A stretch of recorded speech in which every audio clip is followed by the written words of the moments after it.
What is cracking, guys? JP here again, bringing you another update of my 90-gallon reef tank. Last Friday, I sold my coral, especially the 2 Recordia Yuma. I posted it on Wednesday and there was an ice storm on Thursday, so couldn't sell on that day. And Friday, there was a lot of people that was about to come, but 6 or 7 interested on the Yuma because they were like $20 and they were probably like a good 2-inch size. It was pretty nice size. Sold it for 20 each, so for 2, pretty good. Around in my area, I feel like people like the easier corals, like soft corals or mushroom or leather coral or LPS. They're easier to keep than SPS. Nobody was interested in any of these,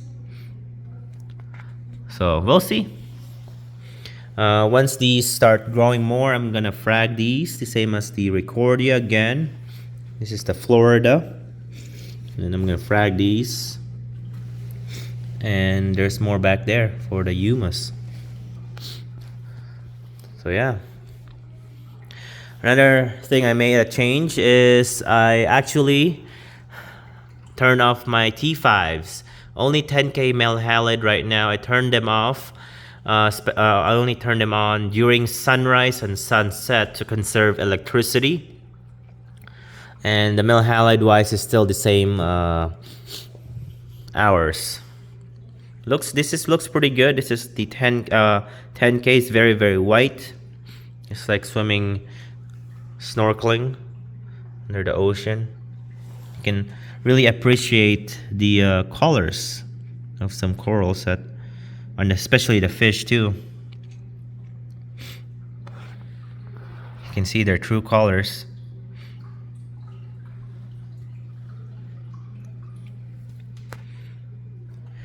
Another thing I made a change on is right now it is February going into March, and it's starting to get warmer, but it's still pretty cool. But I turned off all the fans, so all the fans, the computer fan, the exhaust fan, to prevent some humidity issues. Even though the humidity in the basement and the house stays about 45 to 50, a couple windows started to sweat in the past couple of months because of humidity, and that causes some mold and some damage. One window in the basement is not as sealed, so maybe that's why, but we'll see.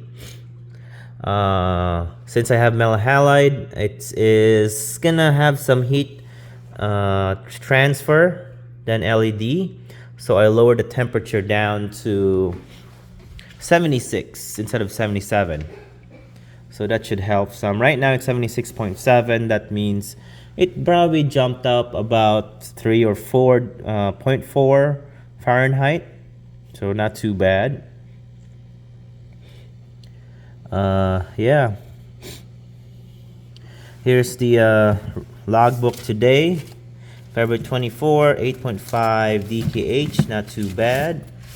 And then it is schedule wise. There's the 1:30 to 2:10 p.m. for T5, and then off, and then male halide staggered, and T5 again at 8:50 till 10. So that should help with some blues in the system. Gonna do the sunrise and sunset.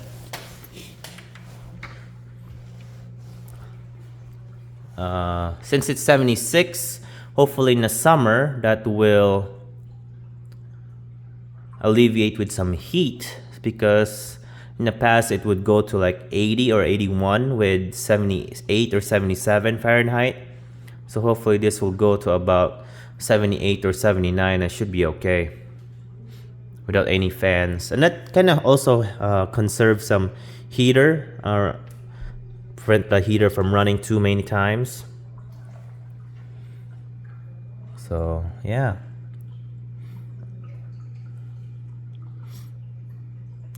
SPS wise, everything's growing pretty nice. Some algae did start to disappear, especially in this area right here.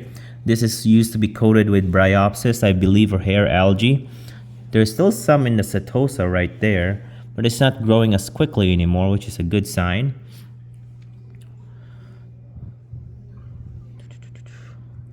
Everything else is growing pretty nicely. Update on the STN or tissue necrosis is still there, but there's a little bit in the back where the worm was also digging around. You can see right there, but it doesn't seem to spread anymore and looks like it started to brown. I'm not sure if it's algae or diatoms or is it tissue coming back, so I'm not really sure. It's not spreading. Yeah, I'm not really sure what to do with the worm because they're kind of everywhere. I'm not sure. There's one there. There should be one there. And then there's another one under here.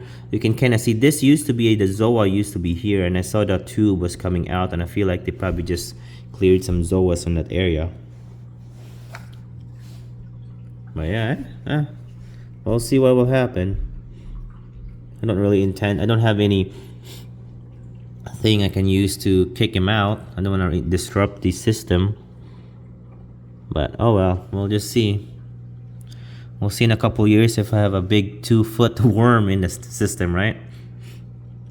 Cyano-wise, I still have some cyano growing in some areas. There's one right there. There's one right there. And then there's one on the sand back there. It's really hard to see. Yeah, there's one back there. Everything else, it looks like it's just diatoms or dusting of some other algae. I can't believe the sand is pretty clean here. What I notice is when I have a cyano, that means I have not changed any water for a good month or two, and some organics just build up. And that's what causes to feed the cyano. Like right here, I used to have a lot of cyano here, and I realized there were a lot of dead snails underneath the sand. So the organics were just coming up and the cyano was just covering over it. Once I did a water change and did a gravel vac, the cyano disappeared. So, and the dino disappeared. So I know right now I'm about a month and a half without water change, and some cyano did start to appear. So probably in a 2-month or 3-month mark, I'm gonna need to do a water change soon. Nothing too bad right now. I still use Reef crystals for salt. I have a little algae right there. I need to remove the gorgonian somewhere, or it looks nice when it grows pretty tall. It's kind of miserable right now though, but in the future. So yeah, right now one side is off. You can see it's kind of shimmering on the other side. Well, that's it for the update. Thanks for watching. Happy reef keeping and see you next time. Adios.